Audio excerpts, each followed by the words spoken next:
Gerbiamasis, pristatykite mūsų milžinams. Aš esu Donatas, įmonės OSS vadovas ir vienas iš savininkų. Mūsų įmonė užsiima technologinių vamzdynų gamybą, montavimu, įvairių konstrukcijų suvirinimo darbais Lietuvoje ir užsienyje. Ar pradėkime tada nuo pradžių? Pats visą laiką versle matėte save? Taip, aš turbūt nuo pat jūsų amžiaus visada galvojau, kad kažką veiksiu savo. Koks buvo pirmas litas? Aš sakysiu litas. Litas. Turbūt buvo kokių 7, gal 6 metų. Prisipirkom kramtomos gumos ir prie parduotuvės turgelį pardavinėjom su pusbroliu. Klasika. Jaučiu minusą nuėjom, Bet tai yra labai svarbus minusas. Taip, verslo turbūt užuomazga.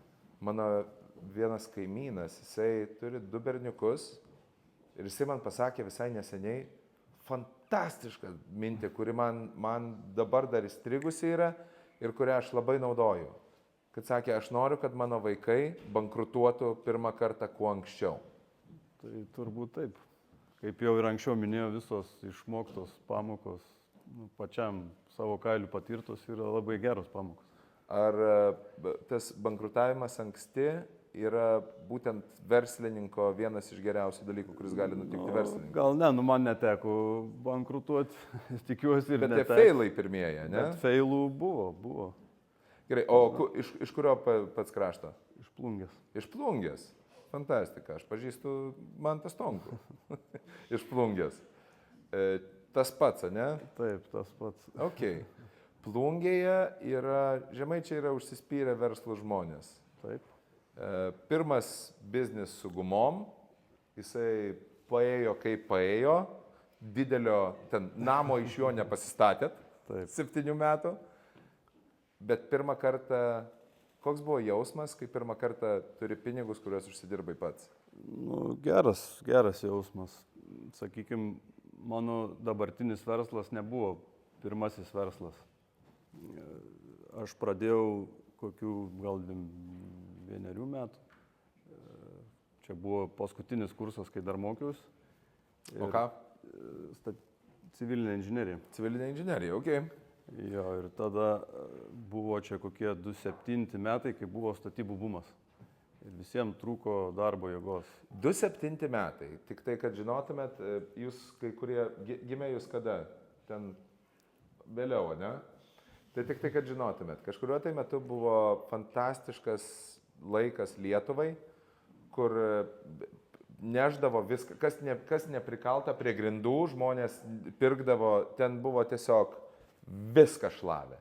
Viską šlavę, trūko nekilnojamo turto, pats iššokote būtent į tą momentą, ne? Taip, trūko visiems darbuotojų, aš turėjau draugą, kuris irgi būdamas studentas jau dirbo statybinėje įmonėje. Ir turėjau pažįstamą, kuris žinojo, kaip atsivežti darbuotojų iš Ukrainos. Ir irgi 21 metų būdamas, kad ir buvo sunku, įtikinau, kad padėtų man atsigabenti tų ukrainiečių specialistų į Lietuvos statybų rinką. Tokia viškė, žodžiu, pirmas biznis buvo prekyba žmonėmis. Galim sakyti taip. Vežėte ukrainiečių. O kaip vyksta vežimas ukrainiečių? Duodi skelbimą, susirenka chebra. Sakykime, atsirenki tų specialistų ten, kurie ieško darbo išvažiuoti į užsienį. Čia susirandi darbo, kurio jums galėtum duoti. Ten yra procedūrų su darbo biržom ir panašiai, bet gal... Ką statėt? Žodžiu, istorija buvo tokia, kad turėjom statyti Vilniui įmonėje, duoti darbuotojų, monolito darbus atlikti, betonavimą. Bet kol susitvarkėm tuos dokumentus, kol juos atsivežėm, prasidėjo krizė. Ir 2008 metais buvo ekonomikos krizė, tada kai Amerikoje subliuško nekilnojamo turto burbulas ir tiesiog viskas nuėjo į tą vietą, ant kurios dabar visi sėdime ir visa ekonomika tiesiog nuėjo žemyn triūbą. Taip, ir tada buvo situacija tokia, kad aš būdamas 21 metų atsivežiau 20 darbuotojų, kuriems neturiu darbo. Tai yra puikiai priežastis gauti dūdą. Taip. Aš įsivaizduoju, kad jie buvo maždaug tokiomis nuotaikomis ir begyvena. Taip, bet kaip ir Rokas minėjo, svarbiausia turbūt ir nenuleisti rankų, o tada atkaklumo ir norų buvo labai daug. Tai kiek neieškau pažįstamų, nežinau, kiek aplankiau Vilniaus įmonių, statybinių, apsimovęs marškinukus, kelnes išlygintas ir važiuoju ir sakau, man turiu 20 specialistų, gal reikia, gal galėtumėt kažkur juos įtaisyti dirbti. Ir tai biški po biški ir atradom kur. Dalis išvažiavo namo, bet ten ar 16-17 tų darbuotojų vis tiek suradom darbą ir tai po biški išsisuko tas. Ar tai buvo tamsus periodas gyvenime? Sunkus buvo, bet sakau, kažkaip turbūt tas atkaklumas, nebuvo tokių minčių, kad pasiduot, buvo vienas tikslas, kad reikia kažkaip įdarbinti žmonės ir išsisukti iš situacijos.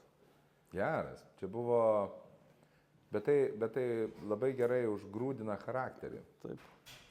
Tada, kai tu supranti, kad pasiduot visą laiką spėsi. Aišku, su tuo verslu ta pabaiga vis tiek buvo nekokia, nes dirbom, svarbu atsidirbom ten tuos investuotus pinigus, žmonėm algas išmokėjom, bet vienoje statyvietoje, kur atlikom daugiabučio mūrijimo darbus tais darbuotojais, ten pusę net persikvalifikavau iš betonuotojų į mūrininkus, iš tų ukrainiečių. Čia didelis skirtumas, aš visiškas.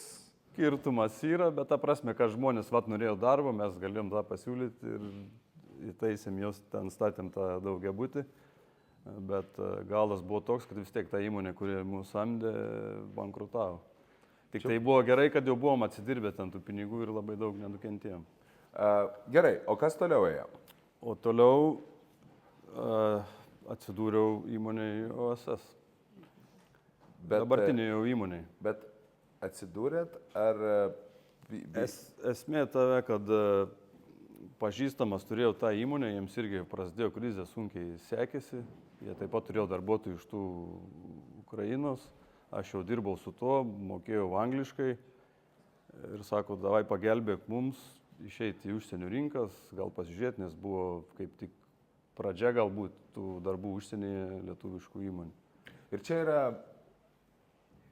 yra gražus pavyzdys, kaip kiekviena bėda, jinai kartu savyje turi ir galimybę, tik tai reikia ją surasti. Taip. Ir kaip Rokas minėjo, turbūt svarbiausia ir nebijoti suklysti ir nepasiduoti ir siekti savo užsibrėžtų tikslų. O čia yra momentas, kad kartais atrodo, kad jeigu kažko tai ėmiesi, man pavyzdžiui irgi būna, kad atrodo, kad jeigu tu suklysi, pasaulio pabaiga ir viskas, ir tu pats tada esi prastesnis žmogus ir viską. Ir va čia ir yra ta verslo drąsa, kurią turi verslininkai. Kad nebijot bandyti, o jeigu jau kažkas tai bus blogai, tiesiog išsikapanosi. Iš kiekvienos problemos yra sprendimas, kiekvienai problemai. Ir kartais ta problema net nesprendžiama, išsisprendžia, tik reikia jai, kaip sakoma, susistovėti ir išlaukti. Kas dabar yra jūsų klientai? Klientai dabar yra daugiausiai užsienio įmonės, užsienio rangovai, mes dirbam kaip subrangovai. Į kiek šalių jūs savo paslaugas? Daugiausiai akcentuojamės į Skandinaviją, Norvegiją, Švediją, Suomiją. Norvegijoje dabar statom dalyvaujame vienam iš įdomesnių projektų, tai ir pirma pasaulyje cemento gamykla, kuri gaudo CO2 gaudyklę. Ir mes ten montuojam, mūsų žmonės montuoja vamzdžius. Skamba kaip eilutės iš repo dainos, bet o ką tai reiškia? Čia yra viskas su aplinkosauga ir cemento gamykla gamindama cementą išskiria į aplinką daug CO2. Tai Norvegų didžiulė kompanija yra atradus technologiją, kad sugaudyti tą CO2 ir jie į bunkerius, į laivus, laivais išplukdo ir kažkur jie ten saugo tą CO2. Geras. Kas yra svarbiausia sėkmiai? Jeigu mes kalbame apie patarimą, kurį... Čia yra, ko gero, ir mūsų ir yra tema. Patarimas, kurį galima duoti savo, kai tu esi ten 15-16 metų, kai tik tai pradedi. 15-16 metų turbūt svarbu yra atrasti, kuo anksčiau atrasti tai, ką tu nori veikti gyvenime. Kažką, Bent jau kažką, kas tau patiktų, ką tu mėgsti. Ir tada bandyti gilintis į tai, žiūrėti, bandyti, daryti. Ir tas kažkas turėtų nebūti Fortnite'as.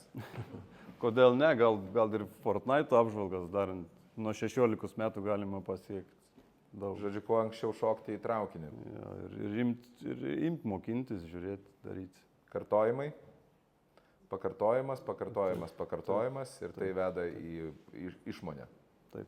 Yra knygų, kurios paliko įspūdį, kurias reikia perskaityti hebrai. Iš tokių knygų, man sakau, gal iš tų filosofinių apie savęs ieškojimą, tai ir palikus įspūdį Paulo Coelho Alchemikas. Tai yra gera knyga. Jo, čia kur savęs ieškojimą, jeigu nežinai, labai įdomi ir daug savo gali prisitaikyti. Nereikia užsiciklinti ant jos, nes yra labai daug gražių mergaičių Instagrame, kurios mėgsta cituoti tą knygą, bandydamas atrodyti gudresnės negu iš tiesų yra. Bet šiai bendrai paėmus tai yra graži knyga apie svajonę ir kaip jos siekti. Taip. O kas iš pinigų, dabar gal pinigų psichologija, tokia gal jaunimui būtų. Pinigų psichologija. Aktuali, kad mažai žingsniais galima susikrauti kapitalą. Ar pinigai yra, man įdomus yra reikalas, nes faina visą laiką yra turėti pinigų, bet ar pinigai turėtų būti tikslas? Manau, ne. Pinigai ir faina, bet laisvė turbūt ir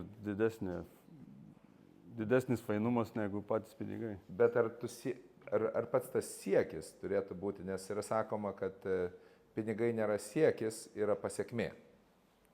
Taip, knygos rašo, kad ne pinigų reikia siekti, o reikia susikurti didesnių tikslų. Arba kaip Rokas irgi sako, kažkokį užsibrėžį tikslą ir tas fainumas pasiekti. Ar paimti tą projektą, padaryti projektą gerai. O po to viskas ateina. Pinigas tave susiras pats. Taip. Tvarkoju, Donatai. Ačiū labai už pokalbį. Dėkui.